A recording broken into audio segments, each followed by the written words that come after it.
मैं फिर से आप लोगों का इस वीडियो में स्वागत करता हूं और उम्मीद करता हूं कि आप सभी लोगों पर ईश्वर की सलामती हो। हम ये देख रहे हैं कि कोरोना की इस दूसरी लहर में लगातार हमारे नौजवान साथी, हमारे रिश्तेदार, हमारे करीबी, हमारे अपने, जिनकी उम्र 30 से 35 और 40 साल है, हमें छोड़कर जा रहे हैं। ऐसा क्यों हो रहा है कि इस ख़ास तौर पर दूसरी लहर में नौजवान लोगों की मौतें हो रही हैं? इसको समझने की कोशिश करेंगे। नौजवान लोगों में होता यह है कि जब वो कोरोना से संक्रमित हो जाते हैं लेकिन उनमें लक्षण नहीं दिखाई देते और हमारे शरीर के अंदर ऑक्सीजन का लेवल घटने लगता है। संक्रमण होने के कारण कार्बन डाइऑक्साइड का लेवल बढ़ने लगता है, लेकिन हमें सिम्टम ना होने की वजह से ये पता नहीं चल पाता कि हम कोरोना से संक्रमित हैं। हम अस्पताल भी नहीं जाते, हम दवा भी नहीं लेते, हम सोचते हैं कि हम ठीक हैं। लेकिन जब तक हम लोगों को संक्रमण पूरी तरह जकड़ता है तो बहुत देर हो चुकी होती है। जब हम हॉस्पिटल्स पहुंचते हैं या हॉस्पिटल्स पहुंचने के बाद हमें इलाज मिलना शुरू होता है, 15 से 20% लोगों का ये आंकड़ा आ रहा है कि वो हैप्पी हाइपॉक्सिया की वजह से अपनी जानें दे रहे हैं। लक्षण नहीं दिखते, इसलिए वो अपना इलाज कराने के लिए आगे नहीं जाते। वो ये समझते हैं कि हम ठीक हैं, हमें कुछ हल्की फुल्की प्रॉब्लम्स हैं, लेकिन हकीकत ये है कि वो संक्रमण तेज़ी से उनके शरीर में फैल रहा होता है। जब हमारे शरीर में ऑक्सीजन की मात्रा घटती है तो हमारी कोशिकाएं डैमेज होने लगती हैं, हमारे शरीर के और भी अंग जो हैं वो डैमेज होने लगते हैं। उनके डैमेज होने की वजह से हम बहुत जल्दी मौत के शिकार हो जाते हैं और हमें मौका नहीं मिल पाता कि हम अपना इलाज कर सकें। दोस्तों, मैं आप सभी लोगों से ये कहना चाहता हूँ कि आपको जैसे ही कुछ ना कुछ लक्षण दिखाई दें, आप उसका पूरा संज्ञान लीजिए। आप अपने शरीर का ऑक्सीजन लेवल ऑक्सीमीटर के ज़रिए कम से कम दिन में 2 बार जांचिए।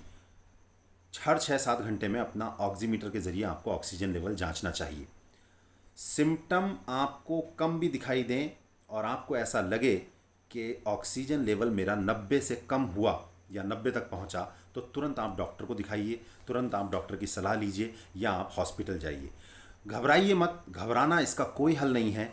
आपको अपने शरीर के ऊपर पूरा ध्यान देना है और घर में रहने के बाद जो स्वस्थ लोग हैं वो किसी ना किसी वजह से कोरोना से संक्रमित हो रहे हैं, बावजूद इसके कि वो घर में हैं, और कहीं ना कहीं जब तक वो हॉस्पिटल पहुंचते हैं तो उनकी मौत हो जाती है। ये एक ऐसी तकलीफ़ है जिसको हमें बहुत सावधानियों के द्वारा दूर करने की कोशिश करनी है।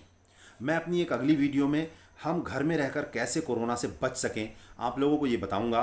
अभी आप ये समझें कि जब वो तेज़ी से संक्रमण फैलता है नौजवानों में और 40% यानी कि 40 पर हमारे शरीर के अंदर ऑक्सीजन पहुंच जाती है, उसके बाद हम मौत के मुंह से बच नहीं पाते, बहुत मुश्किल हो जाता है। हमें अपने ऑक्सीजन लेवल को नियमित जांचना है, उस पर ध्यान देना है और हमें ये समझना है कि हमें किसी खुशफहमी का शिकार नहीं होना कि हमें कोरोना नहीं हो सकता। कोरोना किसी को भी हो सकता है। इस समय जो हालात चल रहे हैं, कोविड हॉस्पिटल्स की जो रिपोर्ट्स आ रही हैं, उसमें साफ तौर पर ये कहा जा रहा है कि ये एक बड़ी तादाद इसमें ऐसे नौजवानों की है जो कोरोना संक्रमित होने के बावजूद खुशफहमी में रहते हैं और उनकी बाद में मौत हो जाती है। हम अपनों को ना खोएं, इसके लिए हमें मेहनत करनी है। हैप्पी हाइपॉक्सिया से बचना है, किसी खुशफहमी में नहीं रहना है, हमें पौष्टिक खाना खाना है, हमें ब्रीथ की एक्सरसाइज करनी है, सांस की एक्सरसाइज करनी है और हमें कैसे पता लगाना है कि हमारे लंग्स अच्छे से काम कर रहे हैं, चूँकि आप जानते हैं कि ये संक्रमण लंग्स में पहुंचता है। इसके लिए मैं अगली वीडियो में आप लोगों को बताऊंगा कि हम घर पर रहकर कैसे अपनी वो एक्सरसाइज करें, कैसे अपने फेफड़ों की जांच करें कि हमें पता चल जाए कि हमारे फेफड़े बिल्कुल बिल्कुल स्वस्थ हैं और हमारे फेफड़ों को किसी तरह का कोई संक्रमण नहीं है। नेक्स्ट वीडियो का इंतज़ार करिए। टाइम टॉक्स को देखते रहिए, सब्सक्राइब कीजिए, शेयर कीजिए, सबको बताइए।